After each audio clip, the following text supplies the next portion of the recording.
Estamos aqui hoje para mais uma aula de biologia, tá? É um prazer vê-los novamente. Para começarmos, peço que vocês peguem o livro de vocês de biologia, abram lá no capítulo 6. Hoje nós vamos estudar a classificação dos vegetais, especialmente as briófitas, certo?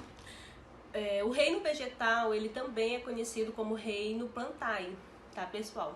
Ele é composto de organismos autótrofos e clorofilados, né? O que é o ser autótrofo? É aquele que produz seu próprio alimento. A gente viu isso, em várias aulas aí. E já o ser clorofilado é o ser que produz clorofila, igual a gente viu na aula anterior, né? Esses seres, eles são ainda fotossintetizantes, tá? Uma vez que eles utilizam da luz solar para realizar a fotossíntese. Esse processo em que a planta utiliza da luz do sol recebe o nome de fotossíntese. Por quê? Porque é a partir da luz do sol que ela vai produzir sua energia. Os membros do reino vegetal, eles estão na base da cadeia alimentar, certo? Por quê? Porque eles produzem matéria orgânica, né? Com isso, eles conseguem produzir... eles conseguem alimentar, na verdade, os seres heterotróficos, que somos nós, os seres que não produzem seu próprio alimento. Há teorias que defendem que o reino vegetal ele se originou de algumas algas, que são desenvolvidas na água. Assim, as algas verdes, elas são aquáticas e seriam os ancestrais de diversas plantas atuais que nós temos. Acredita-se que por volta de 500 milhões de anos atrás, as plantas migraram para o ambiente terrestre e ali teria sido mais favorável para elas, já que elas poderiam captar melhor a luz e assim facilitar a troca gasosa, tá? Todos esses fatores eles foram oportunos, para o desenvolvimento da respiração e da fotossíntese, que são os dois processos que as plantas fazem, tá? Obviamente, certos grupos de plantas, elas permaneceram vivendo no ambiente aquático, como a gente tem hoje ainda. Mas as que vieram para a Terra, elas encontraram menos água e isso, conseguiu fazer com que houvesse um desenvolvimento dessa planta, para ela conseguisse buscar a água no solo. Tá? Então, para a sobrevivência no novo ambiente, elas tiveram que desenvolver, por exemplo, raízes, para poder absorver a água subterrânea. Além disso, formatos de folhas diminuíram, perda de líquido, estava assim consolidado o reino vegetal. Sem a existência do reino vegetal, a vida na Terra ela não seria desenvolvida, não se desenvolveria a vida na Terra. Por quê? Porque os componentes do reino vegetal, eles são capazes de produzir a fotossíntese. Isso quer dizer que eles absorvem a luz solar e transformam em energia. A fotossíntese, ela se dá por meio de uma ação da clorofila, o pigmento existente no cloroplasto, como a gente viu na aula passada, que dá a cor verde às plantas. Com isso, elas são capazes de produzir o próprio alimento, chamadas assim de autótrofas, O surgimento do oxigênio em grande escala na Terra, e tão essencial à vida animal, teve seu início no reino vegetal. É que as plantas elas foram capazes de retirar o gás carbônico da atmosfera, utilizando, assim, de outras formas, tá? E produziram a glicose após passar, após liberar esse gás oxigênio. Além disso, os indivíduos fotossintetizantes, eles produzem matéria orgânica, que aumenta muito, que alimenta muitos seres vivos. Elas agem na base de cadeias alimentares, propiciando assim uma sobrevivência de vida terrestre, muito diversa. Os membros do reino vegetal, do reino plantae, eles são seres eucariontes, porque eles têm o núcleo, o núcleo celular organizado. E eles são igualmente autótrofos, já que produzem o próprio alimento.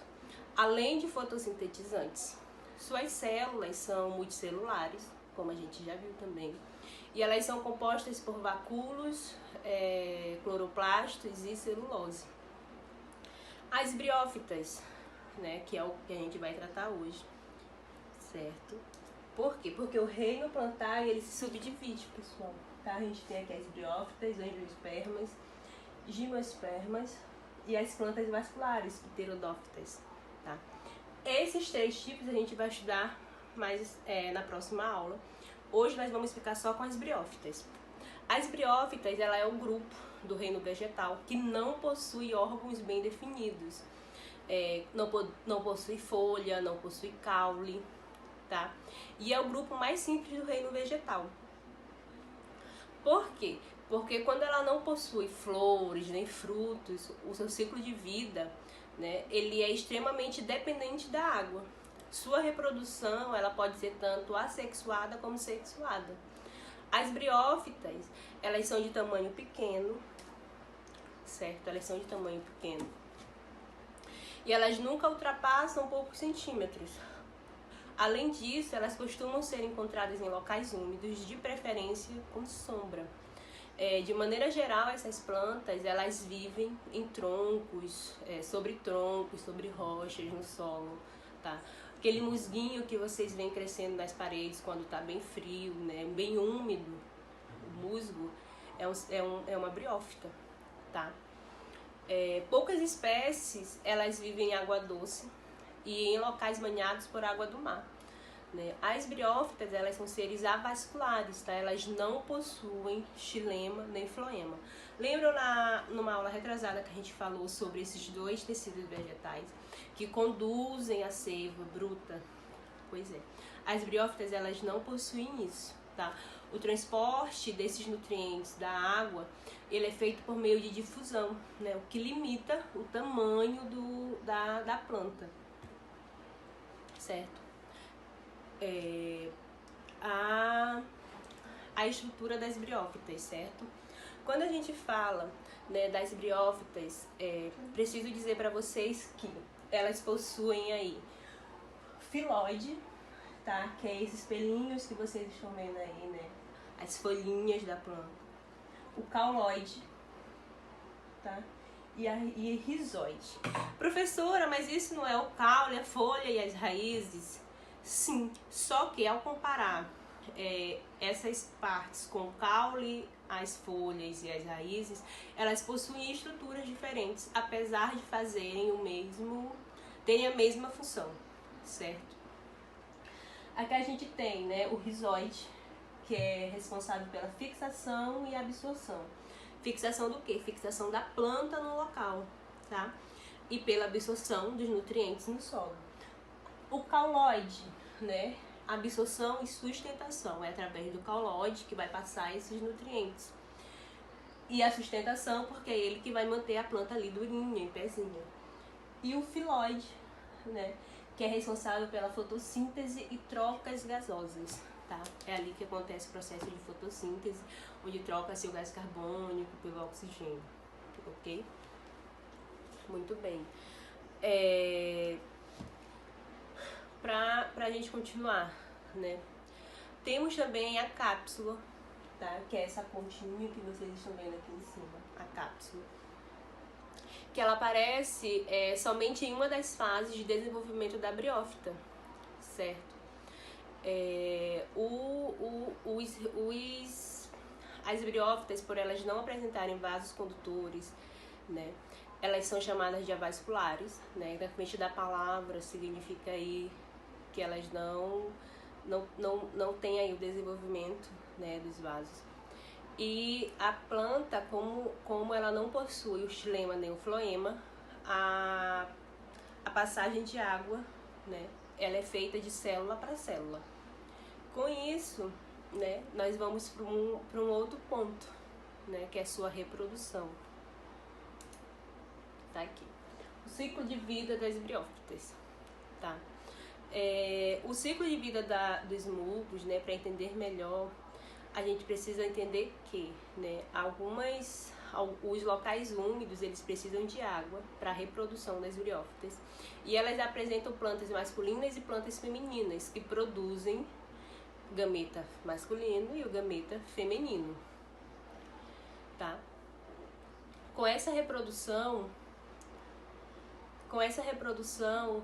vem aí alguns pontos que a gente vai ver aqui agora, olha só.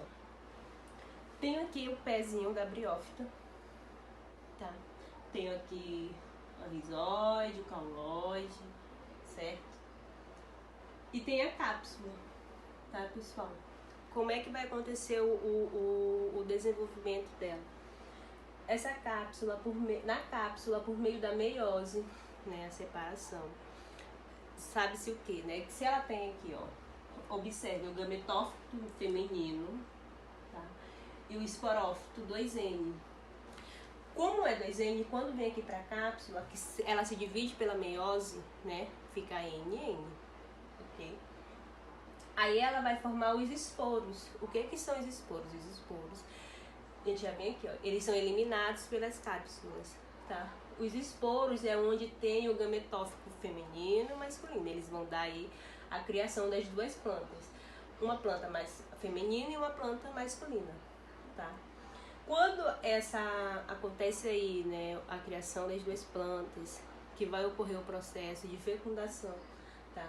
O gametófito feminino vem aqui pro masculino, na verdade, vem aqui pro feminino, onde vai acontecer a sua fecundação, tá?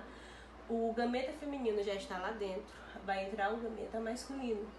E com isso vai acontecer, né, a sua fecundação, como eu já falei, e a divisão mitótica, onde vem aqui a produção, né, une-se, né, acontece a fecundação e a plantinha ela já dá origem a uma nova planta. Entenderam? Muito bem. Vamos ver agora também a questão da importância das briófitas, no que elas são essenciais, tá?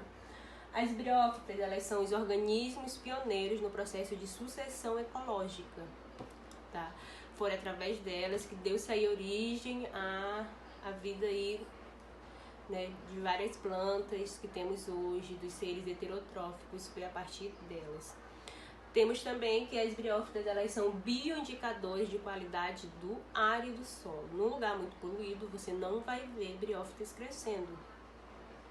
E aí, as briófitas, elas também criam microhabitats, tá, para várias espécies de micro-organismos. Tem ali os animais que vivem naquele meio em que elas estão, tá? Não é só o musgo que fica lá. Tem vários animais que dependem daquele musgo para poder sobreviver. E, por último, né, eles são organismos produtores de cadeias alimentares. Dúvidas? A gente tira aí mais logo na nossa live. Por hoje é só, meus amores. Beijo.